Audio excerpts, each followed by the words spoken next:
ॐ अज्ञानतिमिरस्य ज्ञानाञ्जनशलाकया चक्षुरुन्मिलितं येन तस्मै श्रीगुरवे नमः। श्रीचैतन्यमनोभीष्टं स्थापितं येन भूतले स्वयं रूप कदा मह्यं ददाति स्वपदान्तिकं। वन्देऽहं श्रीगुरो श्रीयुतापदकमलं श्रीगुरों वैष्णवांश्च श्रीरूपं सागरजातं सगना रघुनाथान्वितं तं सजीवं साद्वैतं सावधूतं परिजनसहितं कृष्णचैतन्यदेवं श्रीराधा कृष्णपदा सगना ललिता श्रीविशाखान्वितांश्च हे कृष्णा करुणा सिंधु दीनबंधु जगत्पते गोपेश गोपिका कांत श्री राधा कांत नमोस्तुते तप्त कांचन गौरांगी श्री राधे वृंदावनेश्वरी वृषभानुसुते देवी स्वामी हरिप्रिये वाञ्छाकल्पतरुभ्यश्च कृपा सिन्धुभ्य एव च पतितानां पावनेभ्यो वैष्णवेभ्यो नमो नमः।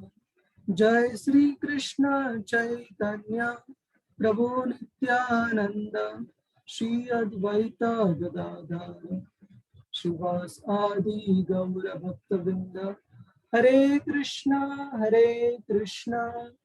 कृष्णा कृष्णा हरे हरे हरे राम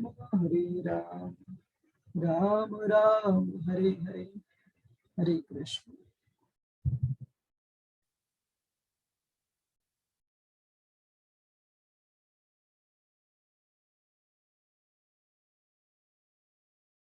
तो हम आज दूसरे अध्याय का जो आखिरी वाला हिस्सा है वो उस पर चर्चा करेंगे, ठीक है। लेकिन उससे पहले हम जो भी हमने पिछले कक्षा में हमने चर्चा की थी वो एक बार रिकैप करेंगे, रिवाइज करेंगे।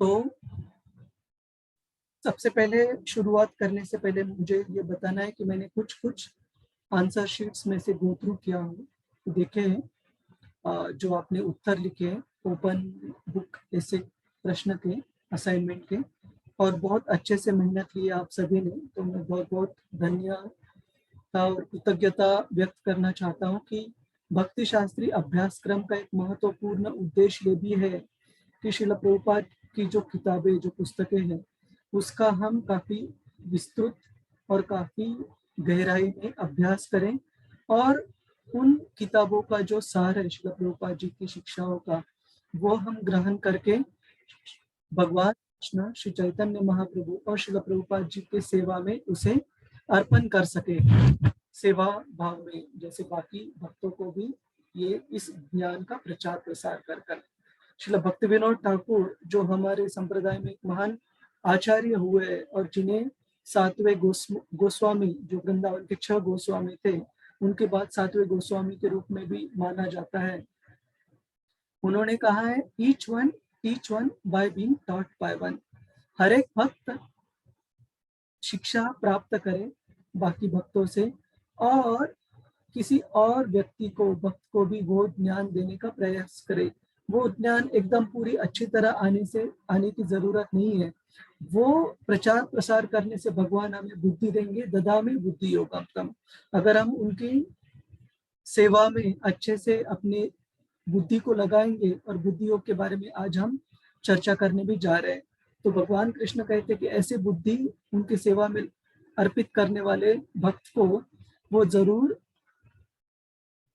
दान करते हैं, जिससे कि वो बहुत जल्दी ही उनको प्राप्त कर पाए। तो जरूर हमने प्रयास करना चाहिए।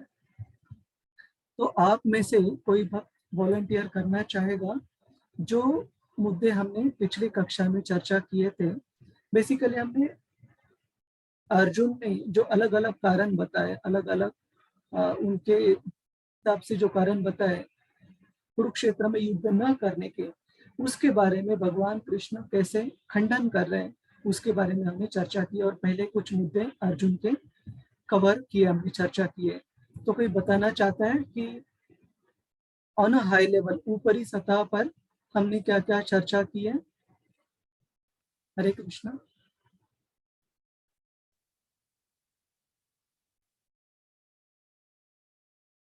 हाथ रेज़ कीजिए। दीप्ति साहू माता जी, हरे कृष्णा। प्लीज़ अनम्यूट योरसेल्फ माता जी।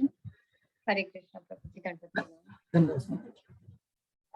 जी प्रभु जी, हमने ये समझा था कि किस प्रकार से अर्जुन ने जब अपने सारे संबंधियों को देखा तो उनको बहुत ही ज्यादा करुणा से वो विभोर हो गए और उनको कुछ प्रश्न उठे और सबसे पहले तो उनको बहुत ही करुणा, पहला था उनका करुणा, सेकंड था कोई आनंद नहीं, क्योंकि करुणा से उनको बहुत ही ज़्यादा उनके अंग काँप रहे थे, उनका गला सूख रहा था, तो हमने ये लक्षण देखे। दूसरा उन्होंने कहा कि मुझे बहुत करुणा हो रही है। तो जब उन्होंने ये लक्षण देखे थे, सॉरी प्रभु जी, कंपैशन मतलब पहला वाला करुणा, तो भगवान ने उनको समझाया कि तुम ये जिसके लिए आप करुणा कर रहे हो वो तो शरीर है, हमें करुणा होनी चाहिए आत्मा के लिए। तो ये एक फ़ॉल्स क क कंपैशन है। जैसा कि हम बस कोई अगर डूब रहा है तो हमें उसकी करुणा उसके वस्त्रों से नहीं होनी चाहिए, हमें उस इंसान से होनी चाहिए।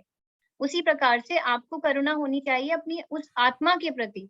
तो ये तो अगर भीष्म पितामह या द्रोणाचार्य अगर उनकी मृत्यु हो रही है तो वो एक तरह से अपना सिर्फ शरीर बदल रहे हैं। मतलब जैसे हम वस्त्र बदलते हैं, वो तो आत्मा है, आत्मा तो नित्य है, तो वो बस एक तरह से देहांतरण करके नए शरीर में जा रही है। जैसे वासांसी जीर्णानि, हम पुराने वस्त्रों से त्याग के उन्हें नए वस्त्रों में हम करते हैं क्योंकि वो यूज़लेस हो जाते हैं, जो पुराने होते हैं और ऐसा करने से तुम्हें खुश होना चाहिए क्योंकि उनको एक नई एनर्जी उनको नई उसकी नया स्फूर्ति होगी। शरीर। यस। हाँ जी। तो इस प्रकार से उन्होंने उन्हें समझाया और क्योंकि वो उनसे ये सब की एक्सपेक्ट नहीं कर रहे थे, उसकी अपेक्षा उपेक्षा नहीं कर रहे थे क्योंकि वो एक क्षत्रिय हैं। तो इस प्रकार से हमने समझा था और वो आर्यन है एक। और फिर उन्होंने सेकंड वाले में कहा कि मुझे किसी प्रकार का कोई आनंद नहीं है, मुझे अगर 3 लोग भी मिल जाएँ या मुझे एकदम निष्कंटक राज्य मिल जाए, कि वो सम्राट भी बन जाए तो भी उनको कोई आनंद की अनुभूति नहीं होगी क्योंकि वो किसके साथ अपना ये सब धन, ऐश्वर्य, वैभव किसके साथ शेयर करेंगे सुख। तो भगवान उन्हें समझाते हैं कि आप देखो, अब एक तरह से पहले भगवान ने उन्हें आत्मा का, सांख्य योग का ज्ञान दिया। अब वो धीरे-धीरे उन्हें बता रहे हैं कि भौतिक स्तर पे उनको क्या बेनिफिट्स होंगे और फिर दूसरे में उन्होंने यही बताया कि अगर आप जीतेंगे, युद्ध में अगर तुम जीतते हो, तो तुम्हें यहाँ पे राज्य को भोगने का मौका मिलेगा और अगर तुम्हारी मृत्यु हो भी जाती है, लेकिन अगर तुम सिंस कर्तव्य कर्म करते हुए विजय मृत्यु को प्राप्त करोगे, तो तुमको स्वर्ग का राज्य मिलेगा।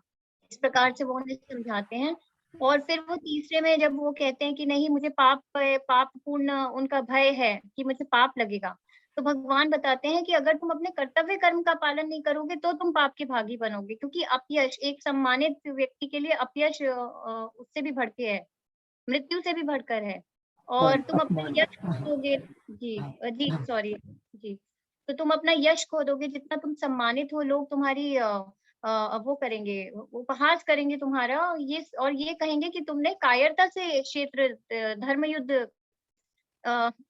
मतलब प्रभु जी बैटलफ़ील्ड छोड़ दिया हुँ, हुँ। और ये नहीं कि तुम्हें करुणा थी लोगों के प्रति, वो ये नहीं कहेंगे, वो कहेंगे कि तुमने कायरता से तुम युद्ध से पलायन कर गए। फिर वो कहते हैं 4th वाले में कि पूरा जैसे पूरा फैमिली ट्रेडिशंस होते हैं, हमारा जो कुल का विनाश हो जाएगा। तो उसमें प्रभु जी हमने समझा था कि किस प्रकार से अगर बड़े नहीं होते फैमिली में, तो अगर वो नहीं रहेंगे तो अधर्म बढ़ेगा फैमिली में, हमारे घर की फैमिली की स्त्रियाँ दूषित हो जाती हैं। उससे फिर वर्ण संकर उत्पन्न होगा जिससे कि पूरे के पूरे कुल का नाश हो सकता है क्योंकि पिंडोदक क्रियाएँ लुप्त हो जाएँगी। उन्हें कोई समझाने वाला नहीं होगा कि क्या संस्कार है, क्या फ़ॉलो करना चाहिए, परंपराएँ क्या हैं और ऐसा करते-करते सब पतनगामी पतन के कारण बनेंगे वो भी और जो घर के जो बड़े हैं, वो भी प उनको भी प उनका भी पतन होगा तो एक तरह से वो सब कुछ नष्ट हो जाएगा और वर्ण आश्रम धर्म नष्ट हो जाएगा। तो इस प्रकार से जब उन्होंने कहा तो भगवान ने कहा कि अगर तुम मेरे कहने पे तुम युद्ध करोगे, तो एक तो इसमें पाप नहीं है क्योंकि भगवान का आदेश जो होता है वो धर्म के लिए होता है। तो एक इम्पोर्टेंट पॉइंट ये है, और जब आप कर्तव्य कर्म कर रहे हो रिलीजियस प्रिंसिपल्स वैदिक आदेशों के अनुसार, तो वो पाप के आप भागीदार नहीं बनते। और दूसरा, भगवान ने ये समझाया कि तुम कर्म कांड से ऊपर उठो। तुम ये समझो कि वेदों का कर्म का पर्पस क्या है। उनका पर्पस है कि भगवान श्री कृष्ण को जानना। और जब तुम मेरी ही सेवा में लगोगे, जब तुम निष्काम भाव से कर्म करोगे, मतलब उसके फल में मत अटको, आसक्ति मत रखो उसके प्रति, और तुम अपना कर्तव्य कर्म समझ के अपना कर्म करो। इस प्रकार से जब तुम कर्म करोगे तो तुम्हें कोई भी कर्म फल से तुम बंधोगे नहीं। तो इस प्रकार से प्रभु जी उन्होंने उन्हें ज्ञान दिया। वो बेसिकली उनको निष्काम कर्म योग, बुद्धि योग के लेवल पे लेकर आ रहे हैं धीरे-धीरे। और इस प्रकार से उन्होंने बताया कि तुम स्थिर बुद्धि, उन्होंने फिर प्रभु जी ये एक्सप्लेन करना बताया। जी प्रभु। धन्यवाद दीप्ति माता जी, आपने इतने हरे विस्तार से। कृष्ण। अच्छा, हरे कृष्ण, बहुत बहुत धन्यवाद। और एक भक्त ने, किसी ने हाथ रेज किया था। हरे कृष्णा, करना चाहता है। ऑलराइट। जैसे माता जी ने इतने अच्छे से बताया कि भगवान कृष्ण जो आत्मज्ञान अर्जुन को बताते हैं, उनकी करुणा, फॉल्स कंपैशन, गलत तरीके से करुणा रखना, इसके ऊपर भगवान कृष्ण आत्मज्ञान के बारे में अर्जुन को बताते हैं। और बाद में जो तीसरा कारण है, जो कि है मुझे पाप कर्म, सिंफुल रिएक्शन, पाप कर्म प्राप्त होंगे अगर मैं मेरे जो वंदनीय जो व्यक्ति है, जैसे भीष्म पितामह है, या उनके मिलिट्री टीचर, उनके जो सैन्य शिक्षा के जो गुरु है द्रोणाचार्य, उनको अगर हत्या करते हैं तो उसका पाप प्राप्त होगा। तो भगवान कृष्ण ने उसके लिए भी कहा कि आप अपने क्षत्रिय धर्म का पालन न करने से आपको पाप प्राप्त होगा। तो इसमें जो दूसरा कारण है कि कोई आनंद नहीं, ये एक भौतिक स्तर पर अर्जुन का प्रश्न था। और इसलिए था क्योंकि वो खुद उस स्तर पर नहीं थे, लेकिन आपको, हमें, इन भौतिक जगत के लोगों को समझाने के लिए अर्जुन वो भूमिका निभा रहे थे। तो भगवान कृष्ण ने उसका उत्तर भी भौतिक स्तर पर दिया, कर्मकांड स्तर पर दिया। लेकिन बाद में, जैसे माता जी ने कहा, कि भगवान कृष्ण बताते हैं कि ये जो कर्मकांड का स्तर है वो वैसे लोगों के लिए जो फ्रूटी वर्कर्स मतलब जो कर्म फल के लिए क्रियाएं करते हैं, जो उस कर्म फल को भुगतना चाहते हैं खुद के आनंद के लिए, खुद के उपभोग के लिए, वैसे लोगों के। लेकिन हे अर्जुन, तुम उस कर्म फल से ऊपर उठ जाओ। और तब भगवान कृष्ण उनको ज्ञान और वैराग्य से कार्य करने के लिए निष्काम कर्मयोग की शिक्षा देते हैं। निष्काम कर्मयोग का मतलब है ड्यूटीफुल डिटैच वर्क, मतलब वैराग्य के साथ कार्य करो, हमारी प्रसन्नता के लिए नहीं, हमारे फल के लिए नहीं, लेकिन भगवान कृष्ण की प्रसन्नता के लिए। और वैसे कार्य अगर करोगे तो तुम इस पाप में, जो एक्शन और रिएक्शन, जो साइकिल रहता है, जो पूरा चक्र रहता है, क्रिया और उसका कर्मफल, उस चक्र से तुम बच पाओगे। और भगवान कृष्ण बताते हैं कि जो वेदों में ज्यादातर जो शिक्षाएं प्रदान की है वो 3 गुणों के अंदर ही है। क्यों? क्योंकि हमने चर्चा की, जो वेदों का जो जो गोल, जो ध्येय है, वो इस भौतिक जगत के लोगों को, व्यक्तियों को धीरे धीरे करके उनकी चेतना को ऊपरी सतह पर, ऊपरी स्तर पर लाना है।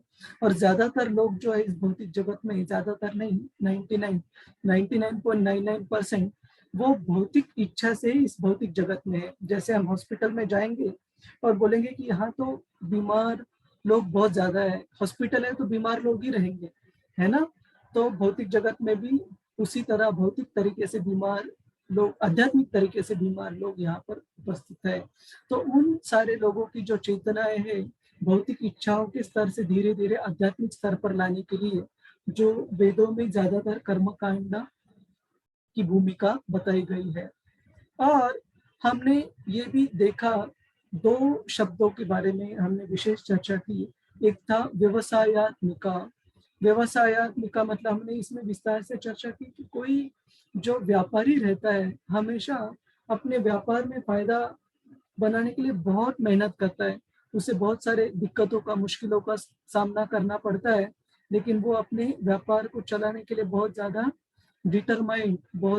डिटरमाइंड को हम क्या बोल सकते हैं? दृढ़ संकल्पित। हाँ, दृढ़ संकल्पित रहता है और उसकी लालसा रहती है। जैसे हमने चर्चा की थी, कोई व्यक्ति अगर दिन में 2000 कमाता है, कभी उसके दुकान में वो 5000 कमा ले, वो कभी ऐसे नहीं सोचेगा कि मैं कल दुकान बंद रखूंगा क्योंकि कल की कमाई मेरी आज ही हो गई। वो सोचेगा कि आज मैंने 5 कमाए तो कल मैं 7, 8, 9, 10 कैसे कमा सकता हूँ, उसके लिए मेहनत करता है। वैसे ही एक भक्त जो रहता है, उसकी बुद्धि उस व्यापारी की तरह रहती है कि भगवान कृष्ण की सेवा में मुझे कैसे अग्रसर होना है, और उस भगवान कृष्ण की सेवा में अग्रसर होने के लिए चाहे जो भी दिक्कतें, जो भी मुश्किलें क्यों नहीं आए। आज के चर्चा सत्र में एक बहुत अच्छी स्लाइड हम पढ़ने जाएंगे जिसमें श्रील प्रभुपाद जी बहुत अच्छे से बताते हैं कि भक्त की चेतना कैसी रहती है। वो और अलग अलग भागवतम के अलग अलग भागों में भी श्रील प्रभुपाद जी ये इस पर चर्चा हुई है उनके तात्पर्य में कि एक भक्त की चेतना रहती है। हर किसी वक्त वो किसी भी दिक्कत, किसी भी मुश्किलों का सामना करने के लिए तैयार रहते हैं। केवल सामना करने के लिए तैयार नहीं रहता, लेकिन मुश्किलों के लिए वो अपेक्षा भी करता है। आप बोलोगे प्रभु जी ऐसे कैसे? हम तो भगवान की भक्ति में आनंद लेने के लिए या आनंदित होने के लिए, आनंदमयोभ्यासा ये एक जीवात्मा का स्वभाव है। तो आप ऐसे कैसे बोल रहे हो कि एक भक्त जो रहता है वो हमेशा किसी भी आपत्ति के लिए अपेक्षा करता है? उसके ऊपर हम चर्चा करेंगे, लेकिन वो साधारण भक्त के लिए कहा नहीं गया है। कुंती महारानी जैसे भक्त के लिए, जो कि भक्ति के स्तर पर बहुत ऊपरी स्तर पर स्थित है, वैसे भक्तों की चेतना क्या होती है वो भी हम चर्चा करेंगे।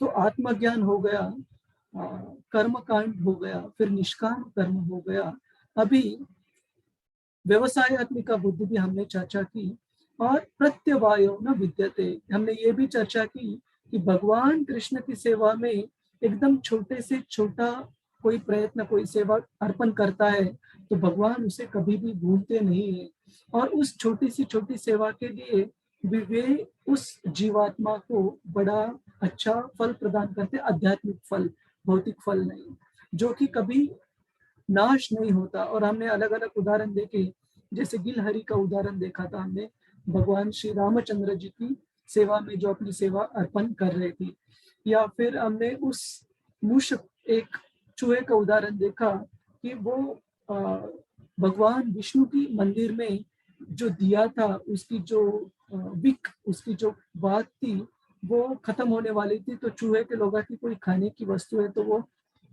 उस विक को पकड़ने जाता है और उसकी मूछें जल जाती है और वो दिया कुछ देर और जलता है।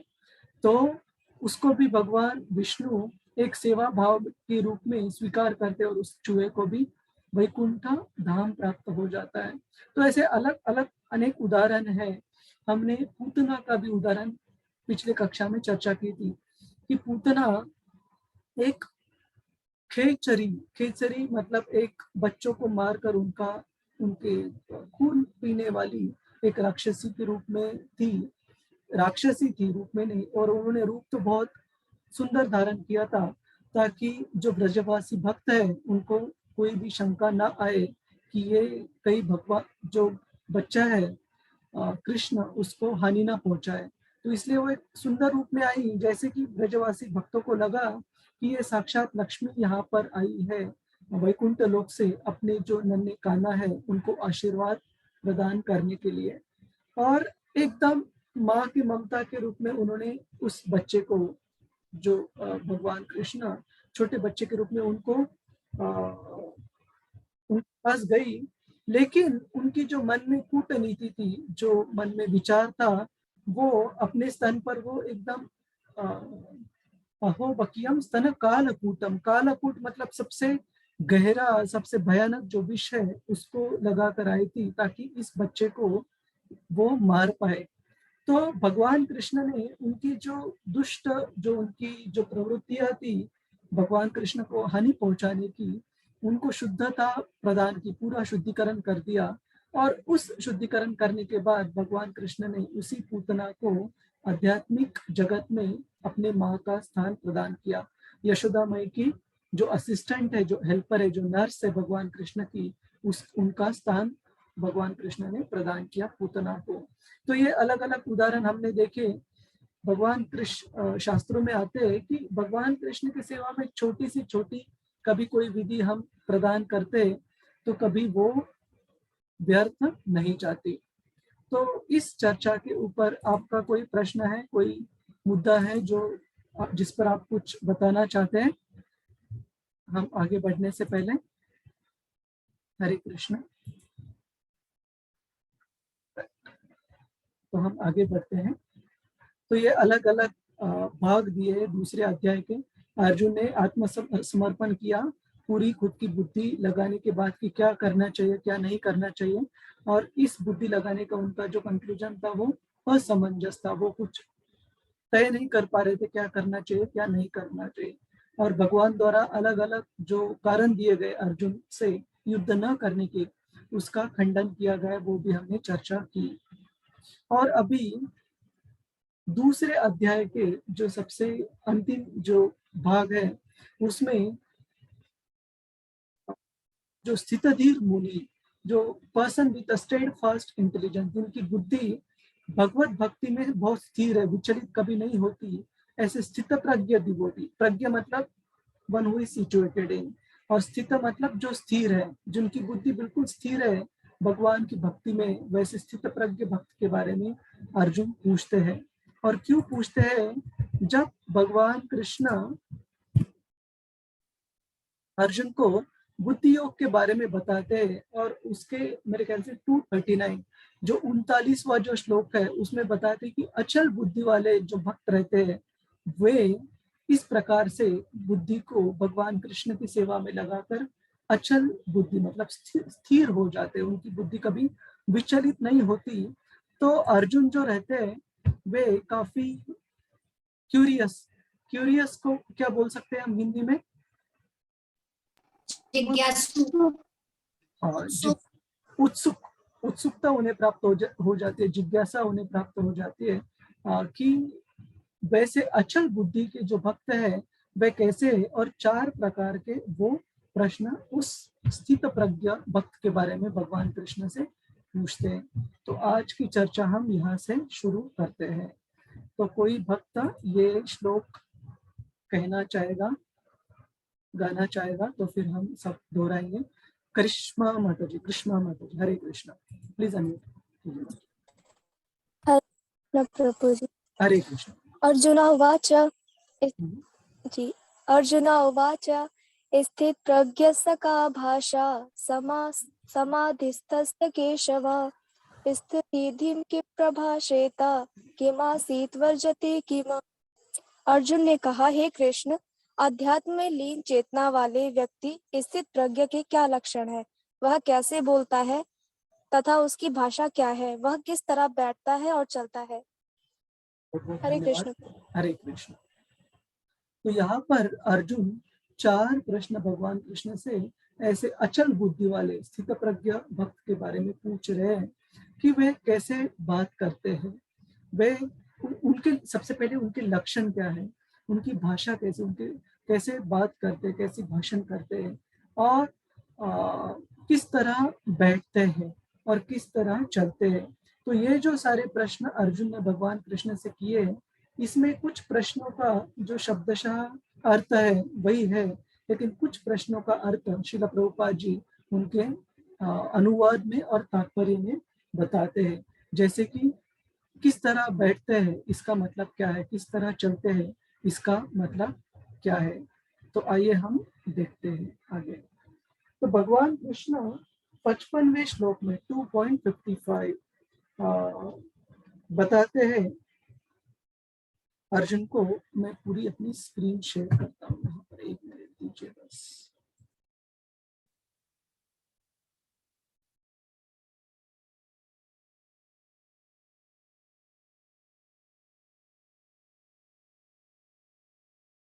55। तो मुझे ये ऑनलाइन श्रील प्रभुपाद जी की भगवद गीता मिली, जो वेबसाइट पर भी हम रेफर कर सकते हैं, नहीं तो पीडीएफ से कभी कभी कॉपी करना या पढ़ना थोड़ा सा मुश्किल हो जाता है।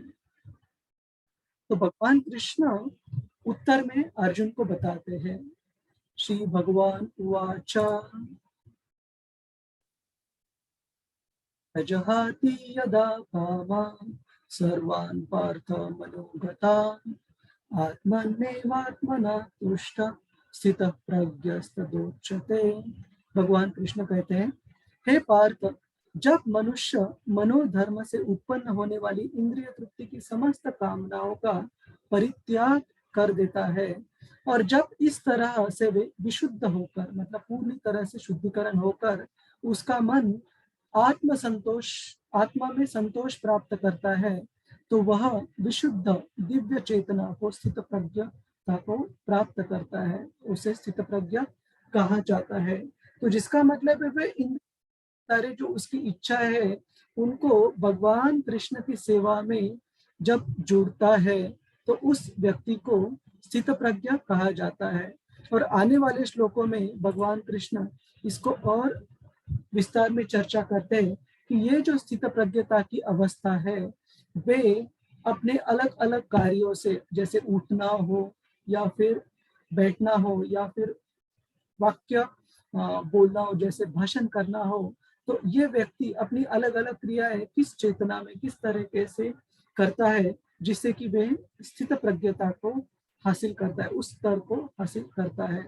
तो श्रील प्रभुपाद जी इसके बारे में बहुत सुंदर प्रवचन में बताते हैं और उनके तात्पर्य में भी लिखते हैं। तो कोई ये पढ़ना चाहेगा श्रील प्रभुपाद जी के तात्पर्य में से एक भाग लिया? निवेदिता माता जी, हरे कृष्ण। हरे कृष्णा प्रभु जी। वाणी हरे किसी भी व्यक्ति का सबसे महत्वपूर्ण गुण है। कहा जाता है कि मूर्ख तब तक अनदेखा होता है जब तक कि वह बोलता नहीं है, और निश्चित रूप से एक अच्छे कपड़े पहने हुए मूर्ख की पहचान तब तक नहीं की जा सकती जब तक कि वह बोलता नहीं है। 2.54 तात्पर्य। बहुत बहुत धन्यवाद निवेदिता माता जी। तो यहाँ पर श्रील प्रभुपाद जी बताते हैं तात्पर्य में कि दोनों के लिए ये गुण लागू होता है कि जो एक बहुत बुद्धिमान व्यक्ति है और जो एक बहुत मूर्ख व्यक्ति है, वे दोनों तब तक ढक जाते हैं। एक बुद्धिमान व्यक्ति तब तक लोगों को पता नहीं चलता या मूर्ख व्यक्ति तब तक लोगों को पता नहीं चलता जब तक कि उन्होंने अपना जो मुंह है, जो मुख है, जो बात नहीं करे, जब तक वो चुप बैठे हैं। जैसे वो बात करना शुरू करते हैं, उनके मुख से क्या निकलता है इससे हमें पता चलता है कि वो व्यक्ति कितना बुद्धिमान है या कितना मूर्ख है। और बुद्धिमान और मूर्ख इस भौतिक स्तर पर नहीं बताया गया है, आध्यात्मिक स्तर पर ज्यादातर ये बताया गया है श्रील प्रभुपाद द्वारा कि क्यों भाषा, क्यों वचन जो होते हैं हमारे, क्यों इतने महत्वपूर्ण है। ऐसे कहा गया है शास्त्रों में कि अगर हमारे वचनों से किसी और के लिए कृष्ण भावना में आगे बढ़ने के लिए अगर कोई फायदा नहीं होने वाला, तो अच्छा है कि हम चुप रहे, शांति से रहे।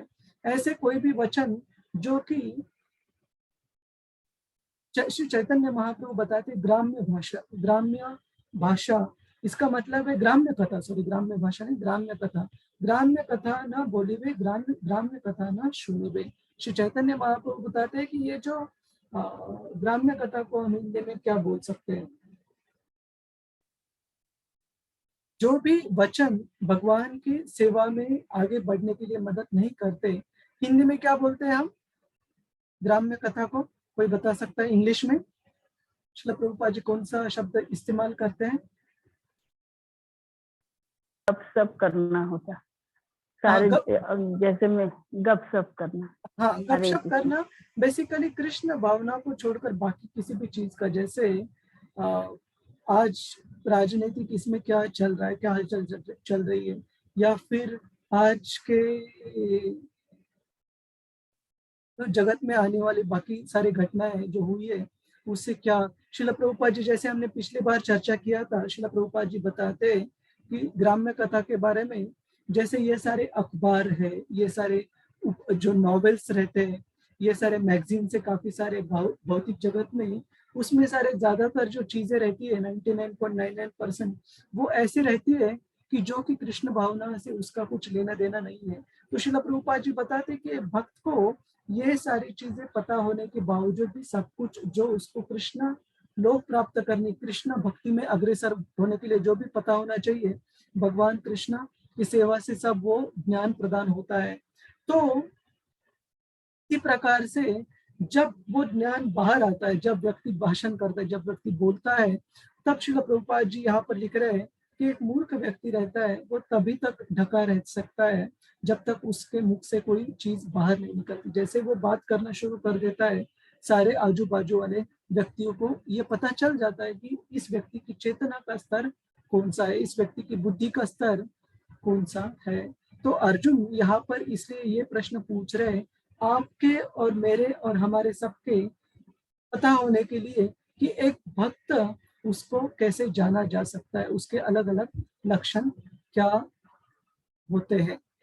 तो इसके लिए भी कोई यहाँ पर वॉलंटियर करना चाहता है? हरे कृष्णा पढ़ने के लिए। हरे कृष्णा। हरे कृष्णा प्रभु जी। हरे कृष्णा माता जी। तो संजय प्रभु जी ने एक बार हाथ रेज किया था माता जी, उनको हम फिर से बोलते, फिर आप भी बोल सकते हैं। ये शशि माता जी जस्ट एक बार संजय प्रभु को भी हम मौका देते। प्रभु जी ने हाथ रेज किया। यस प्रभु जी। हरे कृष्णा प्रभु जी, हरे बहुत बहुत धन्यवाद। हरे कृष्ण बोलिए।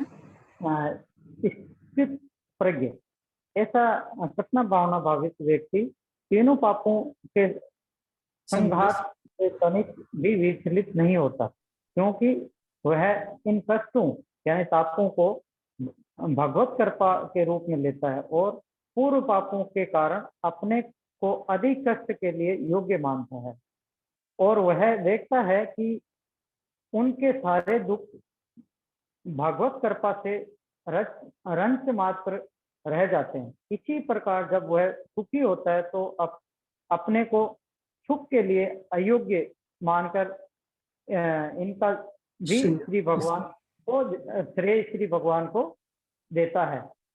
2.56 तात्पर्य। हरे कृष्णा। हरे कृष्णा, बहुत बहुत धन्यवाद। तो ये बहुत महत्वपूर्ण गुण है किसी भी भक्त का, और जो मैं शुरू में चर्चा कर रहा था, श्रील प्रभुपाद जी बताते हैं कि एक जो भक्त रहता है वो जो तीन अलग अलग उनके प्रभाव से जो हमें कर्म फल प्राप्त होते हैं, और वो कर्म फल उनके प्रभाव से नहीं, अपने पिछले किए वाले कर्म फलों कार्यों से प्राप्त होते हैं। तो वो कभी भगवान को लेकर ये कभी कंप्लेन को हम क्या बोलते हैं? कंप्लेन करना, शिकायत।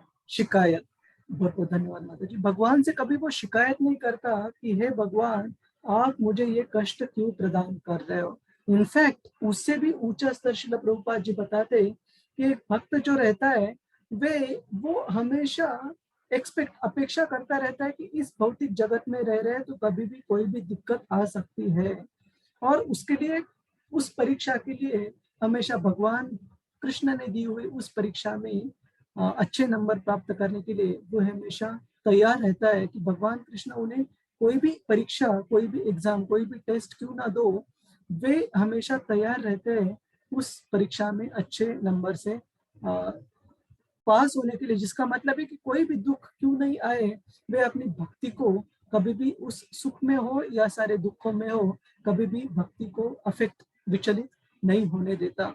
और इसके लिए एक बहुत महत्वपूर्ण श्लोक आता है जो कि ब्रह्मा जी द्वारा भगवान कृष्ण की प्रार्थना में वे अर्पण करते हैं, 10वें स्कंद में श्रीमद् भागवतम के आता है। तो वो हम एक बार यहाँ पर देखेंगे। आप सभी को ये स्क्रीन दिख रही है श्रीमद् भागवतम का श्लोक? अभी नहीं प्रभु जी। नहीं। एक मिनट न्यू शेयर करता हूँ। अभी दिख रहा है? हाँ। यस प्रभु जी। ये बहुत काफी प्रसिद्ध श्लोक है जो ब्रह्मा जी श्रीमद् भागवतम में आता है। किसी को पता है ये श्लोक?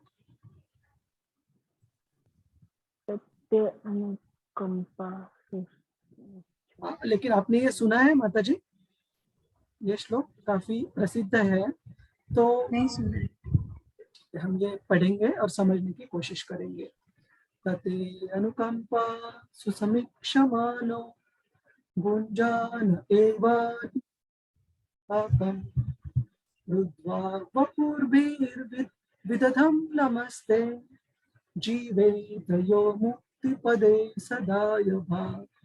इसमें ब्रह्मा जी भगवान कृष्ण को कहते हैं कि हे प्रभु, आपका ऐसे भक्त जो आप जब उसे अलग अलग परीक्षाओं में, अलग अलग कष्टों में जब डालते हो इस भौतिक जगत में, वे आपकी कृपा प्राप्त करने के लिए बहुत ही शांति से, पेशेंटली, मतलब क्या बोल सकते हैं हिंदी में हम, धैर्य से प्रभु धैर्य धैर्य से वो राह देखता रहता है, ये जानकर कि ये जो कष्ट मुझे प्राप्त हो रहा है ये मेरे अपने ही कर्म फलों की वजह से, मैंने जो भी कर्म किए हैं, बुरे कर्म, पाप कर्म, पिछले जन्म में या इस जन्म में, उसका एक छोटा सा मतलब एक सैंपल, भगवान उसे बहुत सैंपल जो मिलना चाहिए उसे इतना बड़ा, लेकिन भगवान की कृपा से उसे कर्म फल कितना प्राप्त हो रहा है, एकदम छोटा सा सैंपल भगवान कृष्ण दया, अपनी दया की वजह से उसे प्रदान कर रहे हैं, केवल और केवल उसके शुद्धिकरण के लिए, उसके हृदय में जो भी गलत चीजें, जो भी अनर्थ है, उन अनर्थों के शुद्धिकरण के लिए भगवान कृष्ण उसे यह कर्म फल छोटे रूप में प्रदान कर रहे हैं, जो इस चेतना में, इस भावना में हमारे जीवन में आने वाले जो भी कष्ट रहते हैं उनको स्वीकार करता है। और वो स्वीकार करते वक्त भगवान कृष्ण को हाथ जोड़कर वो प्रार्थना करता है कि हे प्रभु, बहुत बहुत धन्यवाद कि आपने मुझे ये शुद्धिकरण प्रदान किया, क्योंकि ये शुद्धिकरण आप अगर नहीं देते तो मेरे हृदय अनर्थ है वो कभी निकलते नहीं, वो कभी नष्ट नहीं हो जाते, और जब तक मेरे हृदय में ये अनर्थ मैं लेकर चलता रहूंगा तब तक मैं शुद्ध भक्ति को कभी प्राप्त नहीं कर सकता। तो ऐसे भक्त जो इस भावना में कष्टों को लेता है, कौन सी भावना में, कि वे मेरे ही कर्म फल के रूप में आ रहे हैं वो कष्ट, और भगवान अपनी कृपा के अनुसार वो जो कष्ट बहुत बड़ी मात्रा में मुझे प्राप्त होने चाहिए, अपने कृपावश वो मुझे बहुत छोटी मात्रा में एक सैंपल रूप में मुझे दे रहे हैं, केवल और केवल मेरे हृदय के शुद्धिकरण के लिए। और इसलिए मैं उस चेतना में भगवान कृष्ण की कृपा के लिए, वो हमेशा कृपाभिलाषी होता है, वो भक्त भगवत धाम प्राप्त करने के लिए क्या हो जाता है, वो पात्र हो जाता है, ही बिकम्स एलिजिबल फॉर लिबरेशन। वो भगवान की जो शुद्ध भक्ति है उस स्तर को प्राप्त करने के लिए तैयार हो जाता है, अगर हम हमारे जीवन में आने वाले कष्टों को इस चेतना में स्वीकार करेंगे तो यहाँ पर श्रील प्रभुपाद जी बता रहे हैं, यहाँ पर भक्त के लक्षण कि ऐसे जो कृष्ण भावना भावित भक्त रहता है, वे किसी भी मुश्किलों में, दिक्कतों में भगवान कृष्ण की कृपा में ही उसको, उस कष्ट को देखता है। वो कभी ये नहीं देखता कि मैं भगवान की इतनी अच्छी तरह भक्ति कर रहा हूँ, भगवान ये कष्ट मुझे क्यों दे रहे हैं। वह हमेशा कृतज्ञ रहता है भगवान कृष्ण को, चाहे अच्छी चीज प्राप्त हो, चाहे कष्ट प्राप्त हो। और इसीलिए ऐसे कहा जाता है कि चाहे उसके जीवन में अनुकूल चीजें हो उसके जीवन के लिए, या प्रतिकूल कष्टमय जीवन हो, हर एक स्थिति में वे भक्त, ऐसे भक्त भगवान के निकट जाते, भगवान के पास जाते हैं। क्यों? उनकी इस सरेंडर, उनके इस समर्पण भाव की वजह से भगवान ने दिए हुए जो भी कष्ट है उनको भी वो कृपा के रूप में प्राप्त करते हैं। किसी भक्त का इसके लिए कोई प्रश्न है, कोई जिज्ञासा है? जो मुद्दा हमने अभी चर्चा किया कि एक भक्त का जो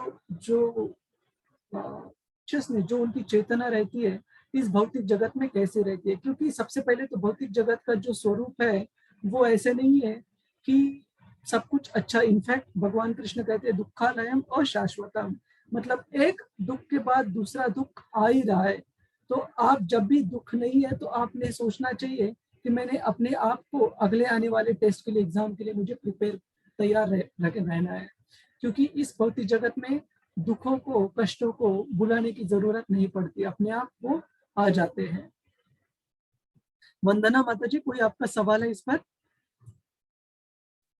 हरे कृष्ण। नहीं प्रभु जी, सवाल तो नहीं, लेकिन जब भी कोरोना आया था तभी इतने कष्ट आए थे ना कि पूरे टूट चुके थे, मतलब मेरे बेटे का जॉब 6 महीने तक सैलरी नहीं मिली और इतना सर पे लोन था, जगह लिया था तो फिर रेंट पे रहता था तो भाड़ा भरना, तो तभी मतलब बहुत ये हो रहा था कि हम इतनी भक्ति भी करते हैं और कभी ऐसा चूकते नहीं है भक्ति में, बीमार होते हैं तो भी करते हैं, तो भी भगवान ऐसा क्यों करता है, तो तभी दुख होता था। लेकिन इधर जुड़ने के बाद संतोष हो गया कि नहीं, ये इतने कर्म होंगे अगले जन्म के जो अभी कट रहे हैं और भगवान सब ठीक करेंगे, और फाइनली सब ठीक हो गया।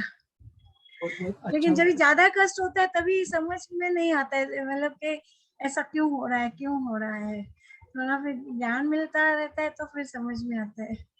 हमने एक बहुत बहुत धन्यवाद माता जी ये शेयर करने के लिए।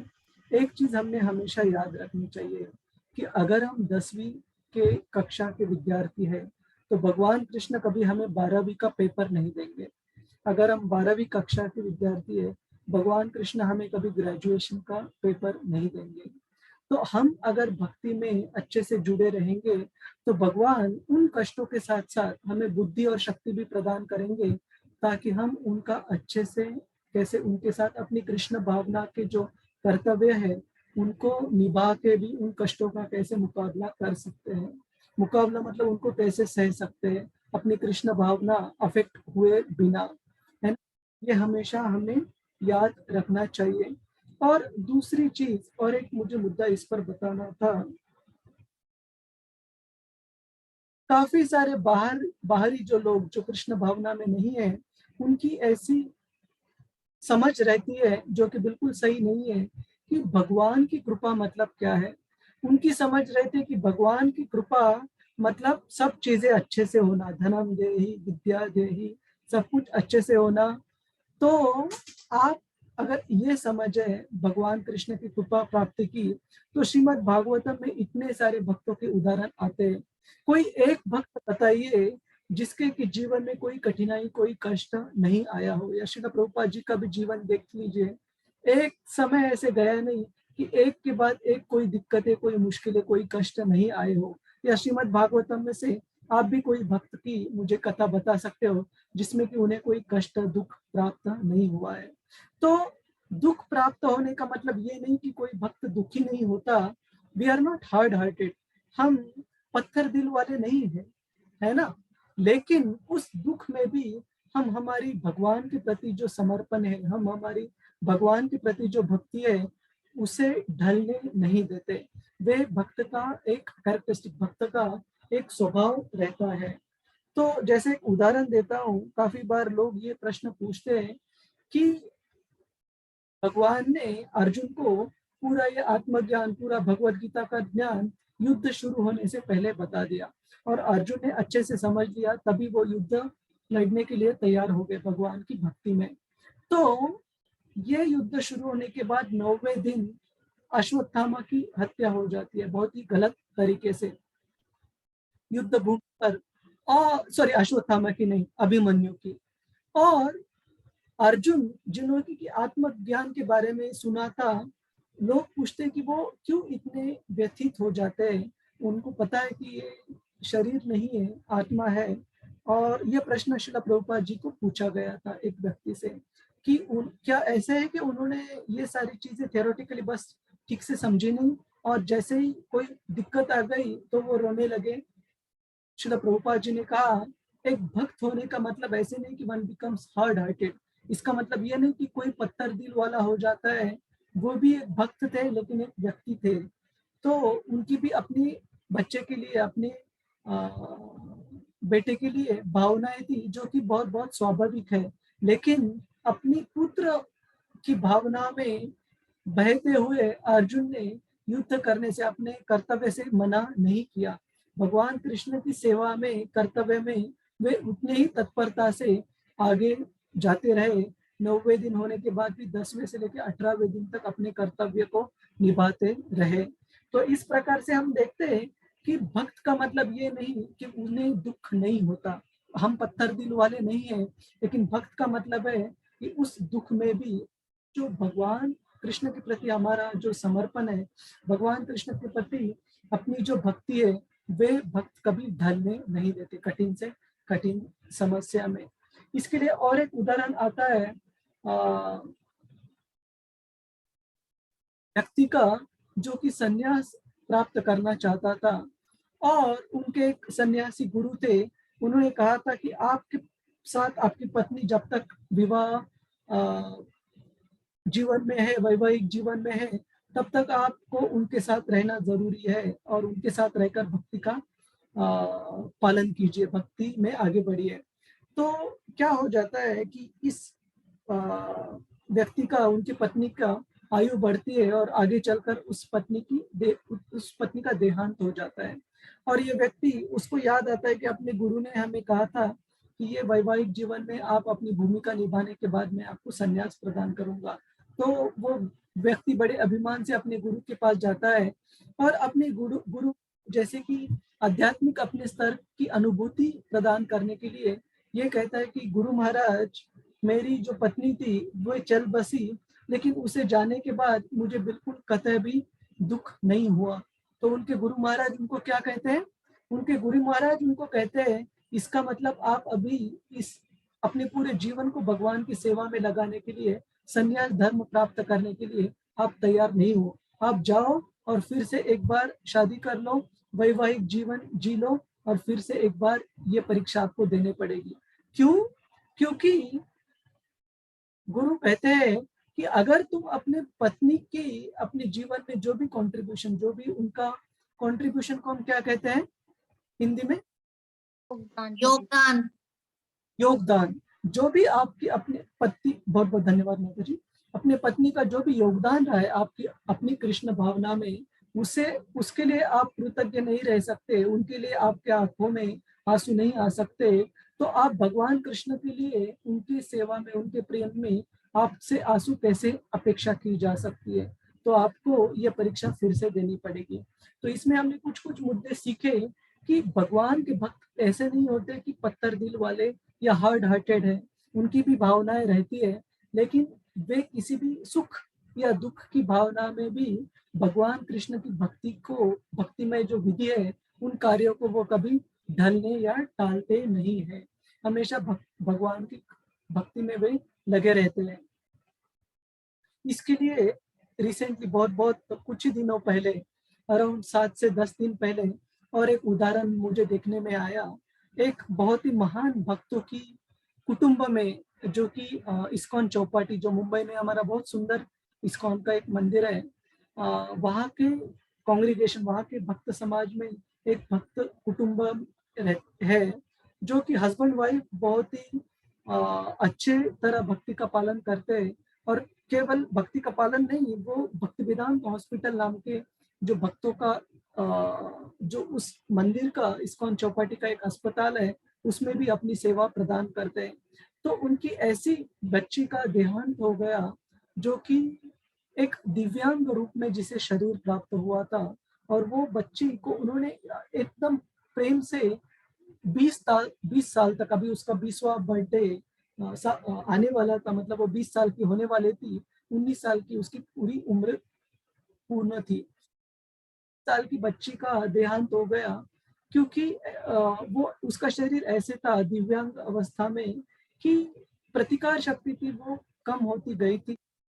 उसको बुखार आ गया, बुखार के बाद कुछ इन्फेक्शन, इंटरनल इन्फेक्शन हुआ, फिर ऑक्सीजन लेवल कम होती गई और उनकी जो तबीयत थी वो ढलती चली गई, सिंक होती चली गई। और माता पिता दोनों डॉक्टर हैं भक्ति वेदांत हॉस्पिटल में, लेकिन उस अवस्था में उनकी बच्ची चली गई कि उन्होंने समझा कि अभी भगवान कृष्ण की इच्छा है। तो कैसे उन्होंने अपनी बच्ची के आखिरी कुछ क्षणों, मैंने उसका वीडियो भी देखा कि कितना शरीर जो उसका था वो सांस लेने के लिए बहुत ज्यादा कष्ट हो रहे थे, लेकिन उस अवस्था में भी वे माता पिता केवल रोते नहीं बैठे, उनको जरूर कष्ट होते रहेंगे अपनी बच्ची को इस प्रकार से कष्ट झेलते हुए देखकर, लेकिन उन पिताजी ने भगवान के लिए, अपनी बच्ची के लिए कैसे प्रार्थना अर्पण की और एकदम बढ़िया तरीके से भक्तों की मुख से हरिनाम चलते वक्त और अपने गुरु महाराज जी से नाम जप सुनते वक्त उस बच्ची ने, और सामने श्री जगन्नाथ बलदेव सुभद्रा जी का ऑल्टर, उनके अर्च विग्रह ऑल्टर में उपस्थित थे, क्योंकि ये भक्तों का हॉस्पिटल है, भक्ति वेदांत हॉस्पिटल। यहाँ पर हर रोज शाम को भगवान के जो बहुत सुंदर विग्रह है जगन्नाथ बलदेव सुभद्रा जी के, उनका दर्शन दिया जाता है सारे भक्तों के लिए। तो इन विग्रहों के सामने इस बच्ची ने अपना देह त्याग कर दिया। तो इससे भी हम ध्यान से देख सकते हैं कि दुख हो रहा है माता पिता को, लेकिन उनकी चेतना क्या है? उनकी चेतना ये नहीं कि भगवान कृष्ण हमें ये दुख क्यों प्रदान कर रहे हैं। उनकी चेतना है कि मैं कैसे अपनी सेवा को आगे बढ़ा सकता हूँ, अपनी बच्ची के प्रति मैं अपने प्रेम को कैसे दर्शा सकता हूँ भगवान कृष्ण की सेवा में उसे मदद करने से, उसको भगवत लोक प्राप्त करने में मदद करने से, है ना। तो ये एक भक्त की चेतना रहती है दुख या किसी भी कष्ट की अवस्था में। किसी भक्त को इस पर कोई सवाल है या कोई शेयर करना चाहता है अपनी सोच इसके बारे में? अपने जीवन में हमने कष्ट को कैसे सहना चाहिए और कष्ट के लिए हम कैसे हमेशा तैयार रहना चाहिए भुगत आने के लिए, उसे बुलाने की जरूरत नहीं है। तो हम कुछ यहाँ पर सवाल या कुछ टिप्पणी होंगी तो वो लेंगे। प्रगतिश्री माता जी, हरे कृष्णा। हरे कृष्णा प्रभु जी, दंडवत प्रणाम। प्रभु जी, अभी ये जो हम टॉपिक डिस्कस कर रहे हैं कि भक्त जो है वो भगवान के दिए हुए मतलब जो भी हमारे कर्मा होते हैं, कुछ भी कष्ट आता है तो वो हम मतलब ऐसा समझते हैं कि भगवान ने हमको डिस्काउंट में दिया। मतलब पहाड़ आना था तो खाली कंकड़ आके निकल गया। लोगों का ऐसा मतलब एक लेवल पे आके ऐसी सोच हो जाती है, लेकिन वो कंकड़ जरूर आता है, मतलब कंकड़ जरूर रहता है, कंकड़ जरूर रहेगा। हाँ, कंकड़ जरूर रहेगा। पहाड़ आना होगा, कंकड़ में हो जाएगा, लेकिन वो कंकड़ जरूर रहेगा। तो भक्त का ऐसा मतलब छोटे में निकल जाता है, कुछ भी रहता है तो। लेकिन प्रभु जी क्या होता है, कई दफा मैंने देखा है यार, ऐसा मतलब होता है at one point of time कि जैसे जो अभक्त, मतलब अभक्त नहीं बोलना चाहिए, जो क्या बोलेंगे मटेरियल में नहीं है, भक्ति में नहीं है, जो बहुत कॉन्शियसनेस में नहीं रहते। भक्त तो सभी होते हैं, एक आधा बार तो हर कोई नाम लेता ही है, लेकिन जो मतलब कॉन्शियस लेवल पे नहीं लेते हैं जो लोग, तो लेकिन वो लोग भी इजीली सेल थ्रू हो जाते हैं। ऐसा कुछ नहीं है कि ओके दे मतलब कि बहुत ज्यादा ऐसा पकड़ के बैठे हैं किसी कष्ट को, वो दे ऑल्सो जस्ट लाफ्टर से दे जस्ट सेल थ्रू। तो मतलब उन लोग को ऐसी शक्ति कैसे आती है? तो ऐसे कहा जाता है, मतलब बहुत बहुत अच्छा प्रश्न है आपका प्रगतिश्री माता जी। ऐसे कहा जाता है कि इस जगत में दो प्रकार के लोग आनंदी है, उनको कभी दुख की अनुभूति नहीं होती। एक तो जो है जो कि भगवान के शुद्ध भक्त है, जो कि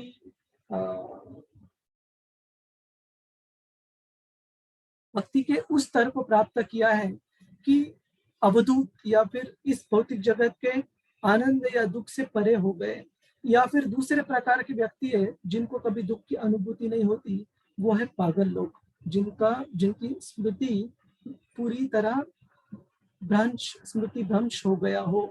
तो काफी बार जो भौतिकवादी व्यक्ति रहता है, हमें लगता है कि उनको दुख की अनुभूति कैसे नहीं होती। तो ये समझना चाहिए कि इतने वो भौतिक चेतना में विलीन हो जाते हैं कि बाहरी व्यक्ति को समझ रहा है कि दुख हो रहा है, लेकिन उस व्यक्ति को उसका अनुभव नहीं हो रहा है। जैसे एक उदाहरण देता हूँ मैं, कोई पियक्कड़, कोई व्यक्ति अगर बहुत मदिरा पान करता हो और कभी कभी वो ठीक से चल नहीं पाता, कभी कभी किस नाली में गटर में गिर जाता है, और हम देखते हैं कि गिरने के बाद इतना पूरा शरीर गंदा हो जाता है, हाथ पैर पर स्क्रैचेस आए रहते, खून निकल रहा रहता है, जो कि बहुत वेदनादायक अवस्था उसकी रहती है। लेकिन उस व्यक्ति को अगर वो नशे के बहुत ज्यादा चूर हो तो उसे समझ में नहीं आता कि बाहरी रूप से भी और अंदरी रूप से भी कैसे दुख भुगतना पड़ रहा है।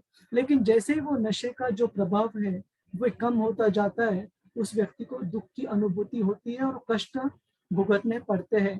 तो कभी भी हमने देखना चाहिए कि कोई भौतिकवादी व्यक्ति अगर कोई कष्ट में अवस्था में भी बाहरी रूप से उसको दुख नहीं दिखता, तो इसमें से एक अवस्था है कि वो एकदम माया में इतना ज्यादा विलीन है कि बाहरी रूप से जो कष्ट हो रहा है उसे कभी कभी समझ में नहीं आता। लेकिन इसका मतलब ये नहीं कि वो नशा हमेशा वैसे ही रहेगा। इस भौतिक जगत में हर किसी को, स्पेशली भौतिकवादी व्यक्ति है, तो डंडे तो मिलेंगे जरूर, यमराज के हो, माया के हो, दंड तो बिल्कुल पड़े मिलेंगे। कोई व्यक्ति बस ऐसे रहता है कि grass is green always on the other side. जब हम बाहर से देखते हैं हर किसी का जीवन बहुत ज्यादा अच्छा लगता है, सब कुछ अच्छा लगता है, लेकिन हम पास जाके देखेंगे तो हमें पता चलेगा कि हमारे जीवन में जो संघर्ष है, जो कष्ट है, वे कुछ भी नहीं है बाकी सारे व्यक्तियों से हम देखें तो इससे हमें पता चलना चाहिए माता जी, हमें शास्त्र चक्षु से देखने चाहिए। भौतिक दृष्टि से देखेंगे तो हमें भी चीजें ठीक से दिखाई नहीं देंगी। ठीक है प्रगति माता जी।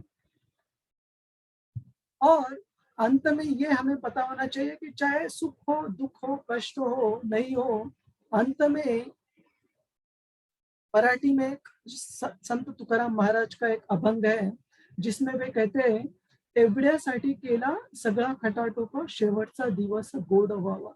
हे भगवान विठ्ठल, मैंने आपकी भक्ति में इसलिए ये सारे खटाटोप मतलब इतने सारे मेहनत है, जो भी मन लगाकर भक्ति की है, इसलिए कि शेवटचा दिवस मतलब जो अंतिम समय है उसमें हम भगवान की जो स्मृति है वो हमें प्राप्त है, भगवान को हम याद कर सके। तो चाहे जीवन में दुख प्राप्त हुआ हो, चाहे सुख प्राप्त हुआ हो, उसका जो उद्दिष्ट है जीवन का वो है अंते नारायण स्मृति।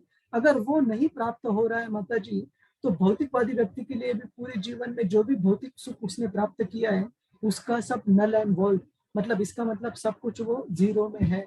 और अगर किसी व्यक्ति को बहुत सारे कष्ट की अनुभूति क्यों नहीं हुई हो, उसका अगर अंत इतने ग्लोरियस, इतने अच्छे तरीके से हो रहा हो, जैसे मैंने ये माता जी का भी उदाहरण दिया, इन प्रभु जी और माता जी के बच्ची का, तो वो जो मृत्यु है वो बहुत महान है, साधारण मृत्यु नहीं है।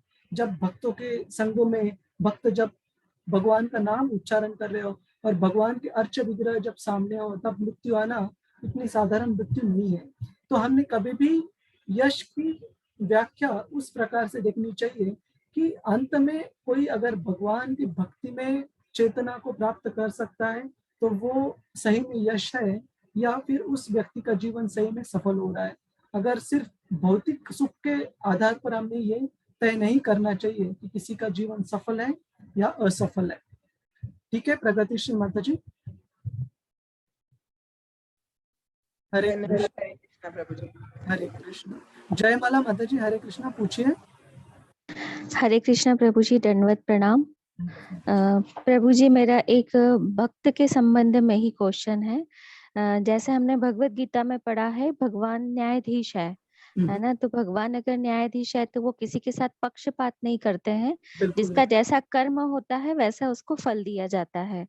तो जो एक भक्त होता है, तो भक्त को अगर कष्ट आते हैं तो वो सहने के लिए बुद्धि और शक्ति देते हैं या कष्ट कम कर देते हैं प्रभु जी? ये मेरा क्वेश्चन है।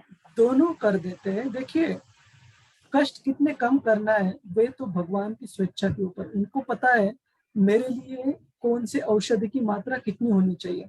जैसे डॉक्टर को पता रहता है इंजेक्शन देना है, जैसे कोविड के हम डोसेस लेके आए वैक्सीनेशन के, तो जो वयस्क व्यक्ति रहता है, एडल्ट रहता है, उसको जो मात्रा मिलती है उससे कई कम मात्रा युवाओं को मिलती है और बहुत कम मात्रा छोटे बच्चों को भी देते हैं।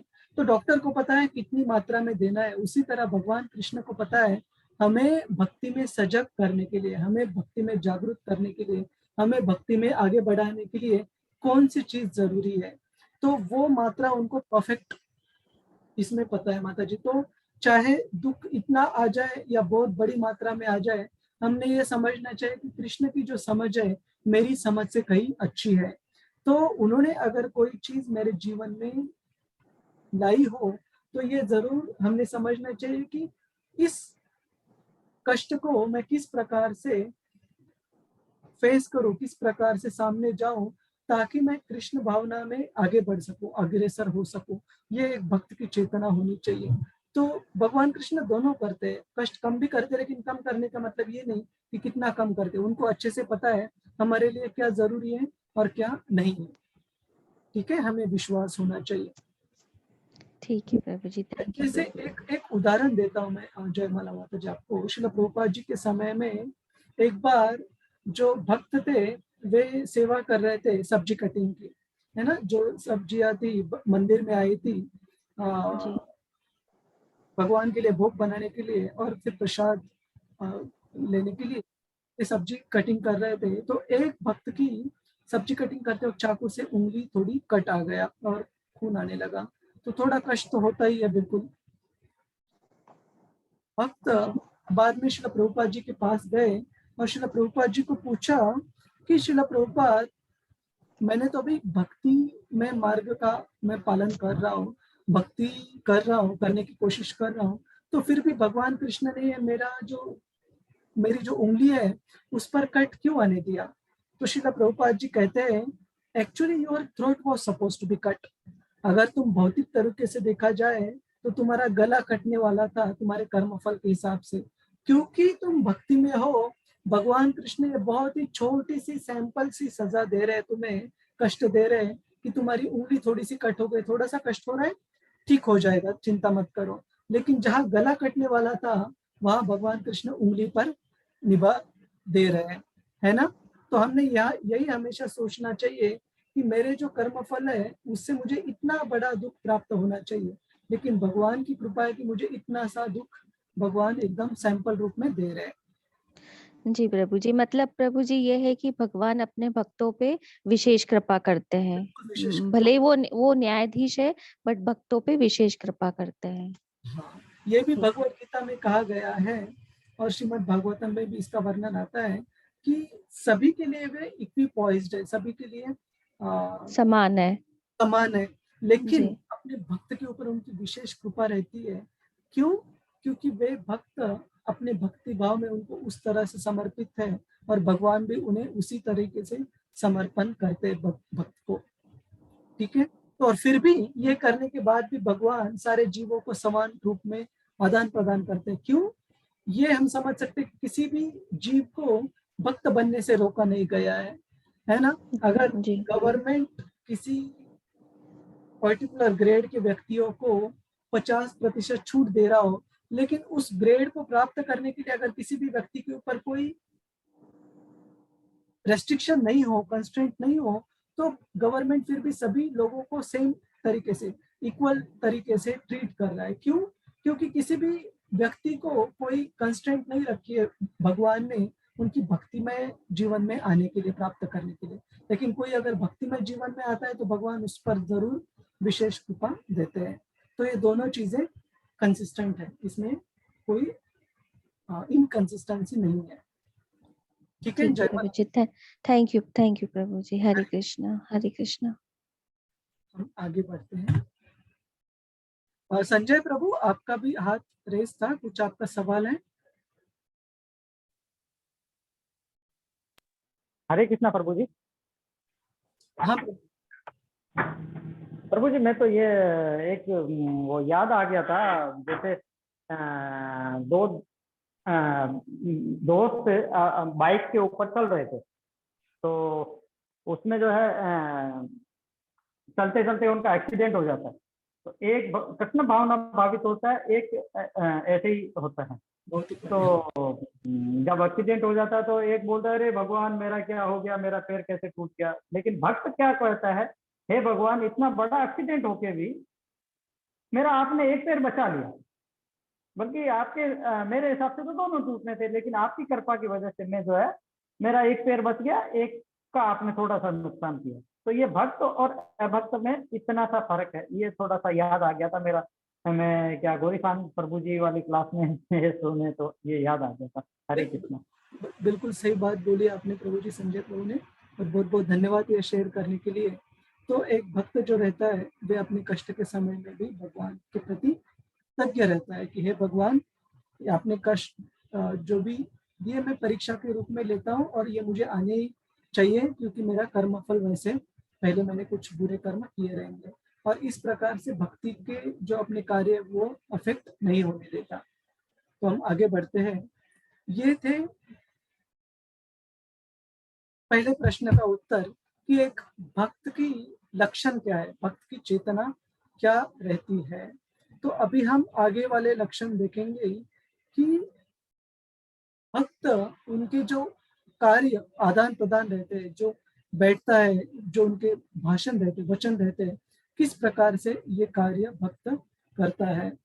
तो यहाँ पर अर्जुन पूछते हैं किम आसीता, मतलब कैसे बैठता है। इसका मतलब श्रील प्रभुपाद जी एक्सप्लेन करते हैं अपने इंद्रियों को कैसे नियंत्रण में कैसे रखता है, कैसे वापस लेता है, और कैसे भगवान के कार्यों में, जो सेवा में है, सेवा कार्यों में कैसे उनको इस्तेमाल करता है।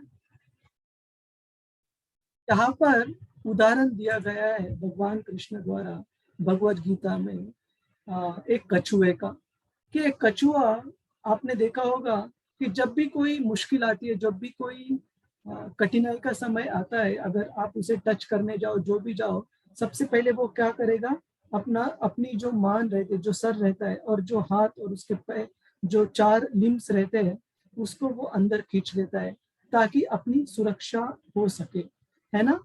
उसी तरह भगवान कृष्ण कहते हैं कि उनके जो भक्त रहते हैं उनको पता रहता है कि अपने जो इंद्रिय कब भगवान की सेवा के लिए इस्तेमाल करना है और कब अपने इंद्रियों को वश में रखना है ताकि वो इंद्रिय तृप्ति में न लगे। तो वो जो कछुए की जो क्वालिटी, जो स्वभाव रहता है, उसी तरह एक भक्त भी बहुत ज्यादा ध्यान रखता है अपने इंद्रियों को। जब भी माया हो बाहरी आजू बाजू में, तब वो अपने इंद्रियों को नियंत्रित रखता है। और जब कृष्ण भावना की विधि, जब कृष्ण की नाम गुण रूप इनके प्रति चर्चा चल रही हो या उनकी सेवा में कभी अवसर हो, तो अपने जो इंद्रिय रहते हैं उनको वो इस्तेमाल करता है भगवान कृष्ण की सेवा में। तो इस प्रकार से भगवान कृष्ण इस कछुए की उदाहरण से अर्जुन को सिखा रहे हैं। और इसके बारे में श्रील प्रभुपाद जी लिखते हैं, ये कौन पढ़ना चाहेगा जिन्होंने अभी तक नहीं पढ़ा है? आरती माता जी, हरे कृष्णा। हरे कृष्ण प्रभु जी। हरे कृष्ण। आरती माता जी, एक बार शशि माता जी को पढ़ने दीजिए, उन्होंने एक बार हाथ रेज किया था। अगला वाला आप पढ़िए। शशि माता जी, हरे कृष्णा पढ़िए। हरे कृष्णा प्रभु जी। हरे कृष्ण। किमासित, कैसे बैठे, इंद्रियों को वापस लेने पर मानसिकता। यहाँ पर सर्वश्रेष्ठ उदाहरण कछुए का है। वह किसी भी समय अपने अंग समेत लेता है और पुनः विशिष्ट उद्देश्यों से उन्हें प्रकट कर सकता है। इसी प्रकार कृष्ण भावना भावित व्यक्तियों की इंद्रियां भी केवल भगवान की विशिष्ट सेवाओं के लिए काम आती है, अन्यथा उनका संकोच कर लिया जाता है। 2.58। हरे कृष्ण प्रभु। हरे कृष्ण। धन्यवाद शशि माता जी। तो इसके लिए बहुत सुंदर उदाहरण आते हैं शास्त्रों में। श्रीमद् भागवतम का एक उदाहरण मुझे याद आ रहा है, जो कि है महाराज जड़भरत। अभी उनकी पूरी कथा तो आपको पता होगी, वो पूरी कथा में हम नहीं जाएंगे, लेकिन जड़भरत महाराज जो कि इतने भक्ति के उच्चतम स्तर के भक्त थे, लेकिन उनको याद था पहले 2 जीवन उनके, हिरण का जीवन और फिर भरत महाराज के रूप में जो जीवन उन्होंने जिया था। तो उनको पता था कि गलत आसक्तियों की वजह से मैं पहले कैसे गड़बड़ कर चुका हूँ मेरी भक्ति में, मार्ग में। तो जड़भरत तीसरे जन्म में वे बहुत ज़्यादा सावधान थे कि किसी भी गलत चीज़ के लिए वो आसक्त नहीं होंगे, इसलिए उनका नाम हुआ जड़भरत। इसका मतलब बाहरी रूप से वो एक जड़ व्यक्ति के रूप में, एक मंद रूप व्यक्ति के रूप में प्रस्तुत करते थे। और अपने इंद्रियों को भी उन्होंने नियंत्रित रखा, ना कभी किसी से कुछ बात करते थे, ना कभी किसी भौतिक चीजों में, बाहरी चीजों में कभी रुचि रखते थे। इसलिए उनके घर वाले भी जो थे, उनके भाई, उन्होंने एक स्केयर क्रो मतलब जो क्या कहते हैं स्केयर क्रो को हिंदी में, कोई बता सकता है? प्रभु जी धोखा के रूप में लगाते हैं खेतों में, जिसको देख करके डर जाते हैं लोग। लोग नहीं, जानवर तो डंडे के ऊपर मटका रख के नहीं पहुंचाते। चिड़िया उड़ाने के लिए बनाते हैं। चिड़िया उड़ाने के लिए जो स्केयर क्रो बनाते हैं, उस रूप में जड़भरत को उनके भाइयों ने रखा कि ये किसी भी काम का नहीं है। तो हम देखते हैं उन्होंने इंद्रिय कैसे समेट कर रखा था। बाहरी भौतिकवादी जो व्यक्ति थे उनके संग में। लेकिन जब उनको मौका मिला, जब महाराज रहुगन उनको बहुत कटु वचन बोलते हैं, और जब जड़ भरत को पता चला कि मेरे वचन बोलने से इस व्यक्ति को आत्मा और शरीर के बारे में पता चल सकता है और वो व्यक्ति भक्ति में आगे बढ़ सकता है, तब उन्होंने बोलना शुरू किया। तब उन्होंने ऐसे नहीं कहा कि मुझे जड़ अवस्था में रहना है, मुझे बात नहीं करनी। ज्ञान तो उनको सब कुछ था, लेकिन उन्होंने अपने इंद्रियों को तभी इस्तेमाल किया जब कृष्ण भावना में, कृष्ण सेवा में उनकी इंद्रियों का इस्तेमाल हो सकता था। तो इस प्रकार से हम कछुओं के उदाहरण से देखते हैं कि एक भक्त जो रहता है वह हम अपने जो इंद्रिय रहते हैं उनको हमेशा नियंत्रित रखता है, उनको खुला नहीं छोड़ता। और खुले छोड़ने के बारे में भी एक यहाँ पर बहुत ही अच्छा उदाहरण दिया है नेक्स्ट स्लाइड में, कि एक सपेरा जो रहता है, जो बहुत ही खतरनाक विष वाले जो जहरीले सांप रहते हैं, उनको अगर उसने नियंत्रण में नहीं रखा, ऐसे ही खुला छोड़ दिया, तो वो सांप उसे डसकर मार देंगे। इसी तरह अपने इंद्रिय भी उसी सांपों के साथ कंपेयर किए हैं, उनके साथ उपमा की है कि हमने अगर इन इंद्रियों को भगवान कृष्ण की सेवा में अर्पण नहीं किया, भगवान कृष्ण की सेवा में इनको अगर नहीं लगाया, तो यही इंद्रिया हमारी जो अधः पतन है उसका कारण बनेंगे और हमें नीचे से नीचे योनि में ढकलते रहेंगे। तो इसलिए बहुत बहुत जरूरी है, समझो एक हम करेंगे तो नहीं, किसी ने करना नहीं चाहिए, लेकिन किसी को अगर एक रूम में सांप रखने के लिए बोला और कहा कि वो सांप तुम्हें कुछ नहीं करेगा, तुम आराम से सो जाओ, तो रात भर नींद व्यक्ति को नहीं आएगी। साधारण व्यक्ति रहेगा तो उसे आदत नहीं है सांप की, तो है ना, क्यों उसे डर लगा रहेगा कि उसके बोलने से कुछ नहीं होता, ये तो सांप है, बिना किसी कारण भी काट सकता है। तो इसी प्रकार से जो भक्त है अपने इंद्रियों को हमेशा इंद्रियों के प्रति सावधान रखते, उन्हें कभी खुला नहीं छोड़ते, क्योंकि शास्त्रों में कहा गया है, भगवद गीता में भी कहा गया भगवान कृष्ण द्वारा, कि केवल एक इंद्रिया भी कोई अगर उसे खुला छोड़ दे तो हमारे भक्ति में अधपतन का वो कारण बन सकता है। तो इसलिए भक्त ने हमेशा हमें हमारे जो इंद्रिय है उनको भगवान कृष्ण की सेवा में लगाना चाहिए, तभी वो इंद्रिय हमें हानि नहीं पहुंचाएंगे। ठीक है, हम आगे बढ़ते हैं। तो ये एक ग्रुप एक्टिविटी है। यहाँ पर आप एक छोटे ग्रुप बनाकर, में भी कितने डिवोटीज है हमारे, उसमें दो प्रकार के एग्जाम्पल्स, दो प्रकार के उदाहरण आप शेयर कर सकते हैं। अपने इंद्रियों को नियंत्रण करने में आप जब असफल हुए किसी कारण, किसी सिचुएशन में, किसी परिस्थिति में, या फिर दूसरी परिस्थिति में जब आप इंद्रिय भोग के बारे में पूरी तरह से आपको विस्मरण हुआ। क्यों विस्मरण हुआ? कि आप उच्च स्तर पर भगवान कृष्ण की सेवा के स्तर पर जुड़े थे और आपको इसीलिए इंद्रिय भोग के बारे में पूरी तरह से विस्मरण हो गया। ऐसे कोई आप उदाहरण बता सकते हैं? तो इसके लिए हम छोटा सा यहाँ पर ब्रेकआउट रूम्स बनाएंगे। एक मिनट, यहाँ पर भक्त है टोटल 13, मुझे छोड़कर 13 भक्त है, तो हम दो यहाँ पर ग्रुप बनाएंगे और उस समूह में आप ये उदाहरण दोनों इसके आदान प्रदान कर सकते हैं। ठीक है, एक ऐसे उदाहरण जब हम आप अगर कंफर्टेबल हो तो, कि इंद्रियों को हम ठीक से इस्तेमाल नहीं कर पाए, ठीक से उनको नियंत्रित नहीं कर पाए, करने का प्रयास किया आपने लेकिन आप सफल नहीं हुए, और दूसरे केस में जब आपने इंद्रियों को अच्छे से नियंत्रण में रख पाए भगवान कृष्ण की सेवा में। तो हम यहाँ पर ब्रेकआउट रूम बनाते हैं अभी।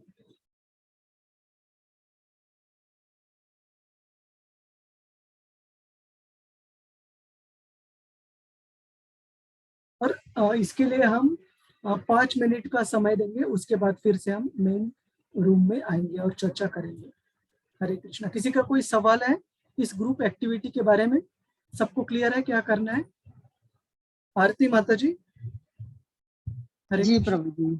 ऑल राइट, तो हम आगे बढ़ते हैं।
उसकी भी ले लेती हूँ। हरे कृष्णा। हाँ माता जी। तो मुझे ऐसा लगता था कि मुझे भी बहुत पसंद है रसगुल्ला, तो वो भी ले लेती हूँ। यानी वो टेम्पटेशन होती थी, भले ही घर में इतनी मिठाइयां रखी हूँ तब भी आते जाते बस वो हल्दीराम दिख रहा है तो जुबान पे समोसा ले लो या कचौरियां ले लो, कुछ भी लेके खा भी लो और ले भी चलो, वो वाला कॉन्सेप्ट होता था। पर अभी जब से मैं कृष्ण भावना अमृत से जुड़ रही हूँ, कृष्णा कॉन्शियसनेस में, इस्कॉन के साथ, अभी मेरे भाई की शादी थी तो उसमें मतलब ऑटोमेटिकली मुझे ये हो रहा था कि मैं पहले पूछ लूं कि हम लोग इसमें मतलब कॉन्शियसली जो भोग बन रहा था भगवान का, तो मैंने अपने लिए उसी में से खाना चुना कि उसमें लहसुन प्याज नहीं होगा और सारा सात्विक होगा। मतलब वो ऐसा अलग से मुझे कोई प्रयत्न नहीं करना पड़ा कि मुझे उसके लिए वो चुनना पड़ रहा है कि इसमें लहसुन नहीं है, प्याज नहीं है, नहीं कॉन्शियस एफर्ट नहीं, वो नेचुरली हो गया। होटल रेस्टोरेंट में जाती हूँ तो जैन फूड ऑर्डर करती हूँ, मेनू में सीधे उसी तरफ ही ध्यान जाता है, यानी अब दूसरे ऑप्शंस देखती नहीं हूँ, ऑटोमेटिकली जैन फूड ऑर्डर कर देती हूँ। तो वो इस भोग मतलब इंद्रिय भोग में पूरी तरह से जो पहले अनियंत्रित हो जाते थे हम लोग की, कंट्रोल नहीं करते थे, और बाद में वो कृष्ण भावना संघ के साथ जुड़ने से वो एक सेल्फ कंट्रोल ऑटोमेटिक ही आ गया। हरे कृष्णा। हरे कृष्णा। बहुत सुंदर। हरे कृष्णा। जी माता जी। हरे कृष्णा माता जी। मेरा चाय कॉफी के लहसुन प्याज के बारे में है जी जी कि मुझे चाय का इतना शौक है कि शौक था कि मैं दिन में 2 बार तो खैर हम सुबह शाम तो लेती थी, लेकिन दोपहर में और ये कभी छुट्टी का दिन होता तो 3-4 चाय हो जाती थी, और मुझे बहुत ही पसंद है थी चाय। और जैसे इसमें मैंने देखा कि ये छोड़ना पड़ेगी तो मुझे बड़ा डर लगा कि मैं क्या करूंगी, मैं तो आगे बढ़ ही नहीं पाऊंगी। और जब मैं वृंदावन यात्रा पर गई और वहाँ चाय बिल्कुल, उस समय मैंने वहाँ पे चाय बिल्कुल नहीं पी, और तब से आज तक चाय बिल्कुल भी नहीं पी। और वो कैसे छूट गई माता जी मालूम ही नहीं। और यूं कभी कभी हम जैसे ठंडा भोजन करते ना शीतला सप्तमी पे तो चाय नहीं पीते, तो जी ऐसा जी जी। ऐसी थकान होती है, ऐसी अजीब सी फीलिंग आने हाँ, लगती। सिर दर्द होने लगता है, सब चाय हाँ, वालों को बहुत सारे सिम्टम्स होते हैं। लेकिन माता जी कुछ भी नहीं हुआ, और अब बिल्कुल चाय की तरफ जाता ही नहीं है ध्यान, और मेरे कारण ना पूरे घर ने चाय छोड़ दी, बच्चे भी नहीं पीते हैं, और हरी बोल। हस्बैंड भी बस ऑफिस में एक आध चाय लेते हैं। ये भी छोड़ने की कोशिश कर रहे हैं, अब कोई भी नहीं चाय पी रहा है। तो इस तरह से हमने अपनी इंद्रियों को नियंत्रण में किया कृष्ण भावना अमृत में आने के बाद। हरे कृष्ण जी। बस ऐसे हरे बताना ना कृष्ण। माता जी। माता जी जी माता जी, बहुत सुंदर, सब बताएं अपना अपना। बहुत सुंदर माता जी। एक्चुअली आपका और मेरा, जी माता जी, वंदना माता जी, आप प्लीज बताइए। हाँ, मेरा तो क्या था, जब भी इसमें इस्कॉन से नहीं जुड़ी थी तब तो मेरे को जरा जरा बात पे बहुत दुख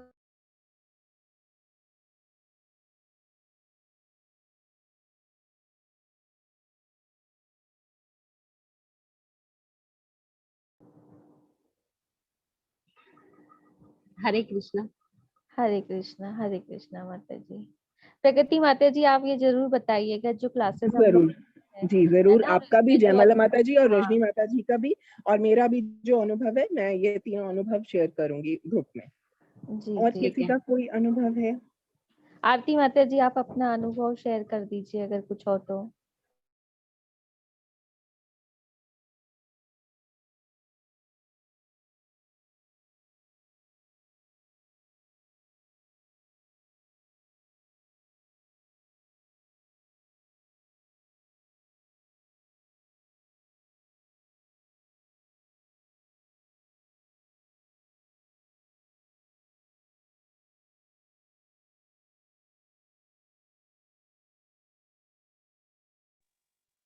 हरे कृष्ण।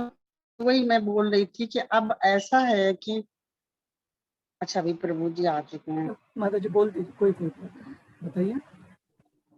नहीं, मैं ऐसा कह रही थी प्रभु जी कि पहले एक समय था जब हम लोग 18 डेज कोर्स करते थे, तब हम लोग से वो करवाया गया था संकल्प कि हम लोग 1 माला किया करेंगे। फिर इसके बाद जब लेवल 2 में आए तो 4 माला का हो गया, फिर 16 माला का। पर उस समय सुनते थे, प्रभु जी बोलते थे कि हाँ, हम लोग को 16 माला जप करना चाहिए, मंगला आरती अटेंड करना चाहिए, 4 बजे जगना चाहिए। तो उस समय सोच भी नहीं सकते थे कि हाँ, हम भी कभी ऐसा करेंगे या कर सकते हैं।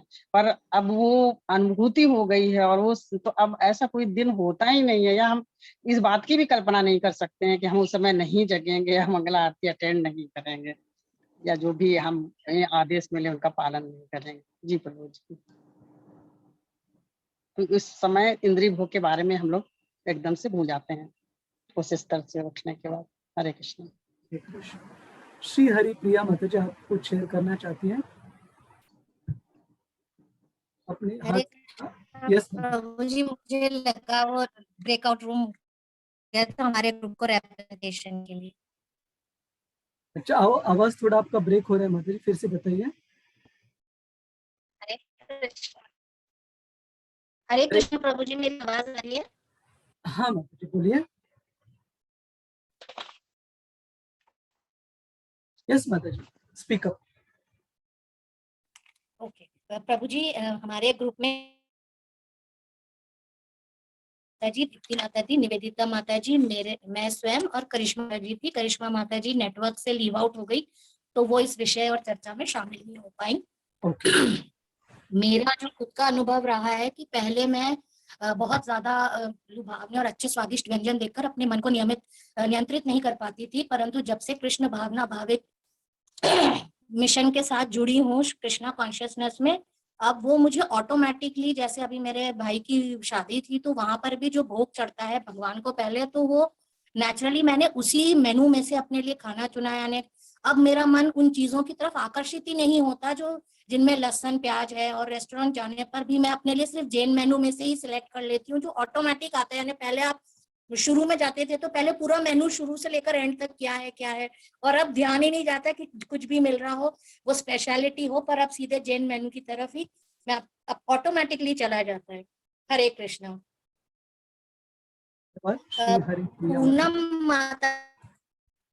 पूनम माता जी का अनुभव पहले चाय के साथ उन्हें बहुत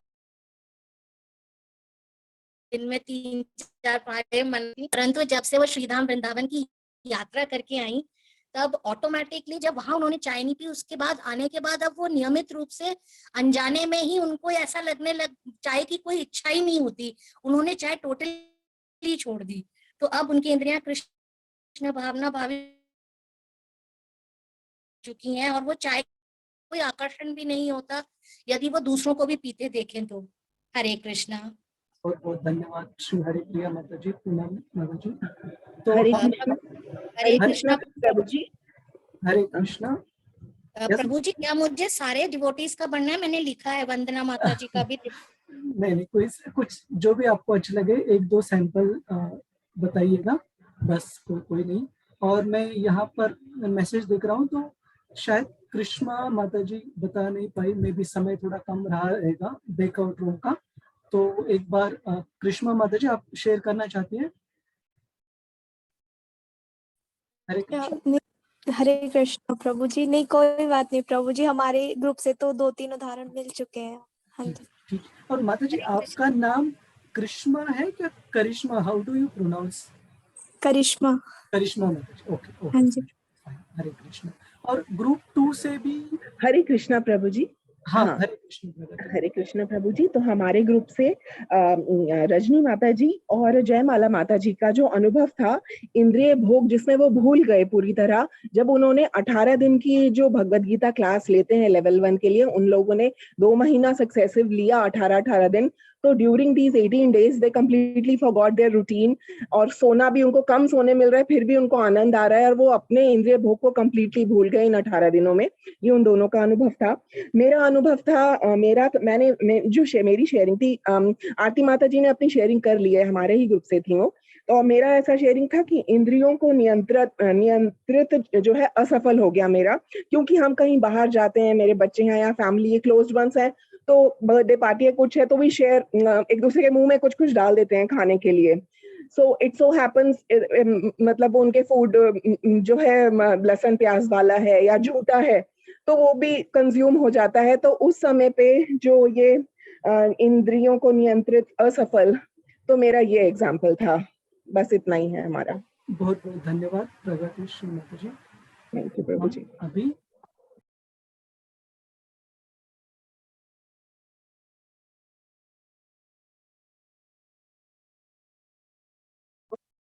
ये बहुत महत्वपूर्ण उपाय कृष्ण बताते भगवत गीता में, और श्रील प्रभुपाद जी बहुत अच्छे से समझाते हैं हमारे इंद्रियों को वश करने की विधि, है ना।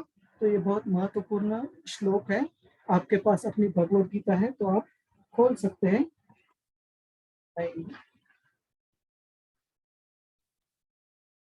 घुराने की कोशिश कर सकते हैं। विषया विनिवर्तन्ते, कौन सा श्लोक है पूरी? 259, हरे कृष्ण, हरे कृष्ण। 60वां श्लोक, दूसरे अध्याय का। श्रील प्रभुपाद जी को ये श्लोक बहुत अच्छा लगता था, बहुत सारे उनके क्लासेस में कई बार उन्होंने ये दोहराया है, रेफर किया है। श्लोक विषया विनिवर्तन्ते जहारस्य देहिनः रसवर्जं रसोऽप्यस्य परं दृष्ट्वा निवर्तते। और मीनिंग भी देखेंगे।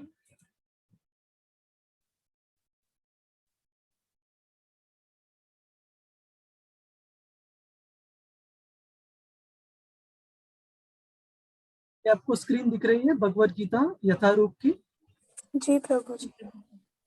यहाँ पर श्रील प्रभुपाद जी लिखते हैं, देहधारी जीव इंद्रिय भोग से भले ही निवृत्त हो जाए, पर उसमें इंद्रिय भोगों की इच्छा बनी रहती है। लेकिन उत्तम रस के अनुभव होने से ऐसे कार्यों को बंद करने पर वह भक्ति में स्थिर हो जाता है। इसका मतलब है कि भौतिक तरीके से अगर हम इंद्रिय भोग से खुद को दूर करने की कोशिश करेंगे तो वो इच्छा तो रहेगी। अगर हम हमारे इंद्रियों के बलबूते पर कोई इंद्रिय भोग रोकने की कोशिश करेंगे, लेकिन उससे आसान तरीका और इफेक्टिव तरीका जो भगवत गीता में बताया गया है कि हमारे इंद्रियों को एक उच्च स्वाद, एक उच्च स्वाद अगर हम देने की कोशिश करेंगे तो जो निचले स्तर का जो आनंद है, जो उपभोग है, वो कभी उसे आकर्षित नहीं करेगा।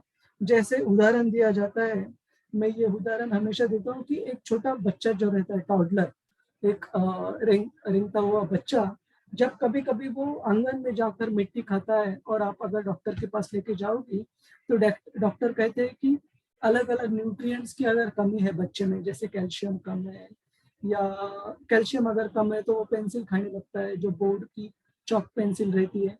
क्यों? क्योंकि शरीर जो रहता है वो जो न्यूट्रिशन डिफिशियंसी, जो कमी रहती है न्यूट्रिशन की, उसे भरने की कोशिश करते हैं बाकी चीजें ये ग्रहण कर कर। उसी तरह अगर हम इंद्रियों को भगवान कृष्ण की सेवा में नियमित रूप से उनका भरण पोषण, उनको एंगेज नहीं रखेंगे भगवान कृष्ण की सेवा में, तो माया उनको आकर्षित करके वे जो निचले स्तर का जो आनंद है, जो उपभोग है, जो अनुभव है, वो अनुभव करने की कोशिश करेंगे, नीचे स्तर का आनंद। और इसीलिए यहाँ पर भगवत गीता में बताया गया कि आप उनको उच्च स्तर का अनुभव दीजिए, आनंद दीजिए, निचले स्तर के आनंद में कभी वो रुचि नहीं लेंगे इंद्रिया। तो ये बहुत सादा और सरल तरीका है हमारे इंद्रियों को वश में रखने का। और इसके बारे में श्रील प्रभुपाद जी अपने तात्पर्य में लिखते हैं 259 इस श्लोक के, किंतु जिसने कृष्ण भावनामृत के पथ पर प्रगति के क्रम में परमेश्वर कृष्ण के सौंदर्य का रस आस्वादन कर लिया है, उसे जड़ भौतिक वस्तुओं में कोई रुचि नहीं रह जाती। जैसे हम अगर घर से बाहर निकलने से पहले बहुत अच्छे से प्रसाद अगर ग्रहण करते, तो बाहर जाने के बाद हमें खाने के लिए कोई भी चीजें क्यों ना दिखे, स्ट्रीट फूड, वो हमें आकर्षित नहीं करेंगे। लेकिन हम अगर अच्छे से खुद को भरण पोषण नहीं करेंगे भगवान कृष्ण के प्रसाद से, तो फिर हमारे जो इंद्रिय है, हमारे जो जीवा है, वे कुछ भी स्ट्रीट फूड जो भी ऑफर्ड नहीं है भगवान को, जो प्रसाद नहीं है, उसकी तरफ आकर्षित हो जाएगा। तो भगवान कृष्ण कह रहे हैं कि हम उच्च स्तर के स्वाद के अनुसार रुचि से नीचे स्तर की जो हमारी रुचि है उसको हम त्याग कर सकते हैं, और उच्च स्तर की जो रुचि है वो भगवान के सेवा भाव से उत्पन्न होती है। तो हम आगे बढ़ते हैं, कुछ आपके सवाल लेता हूँ।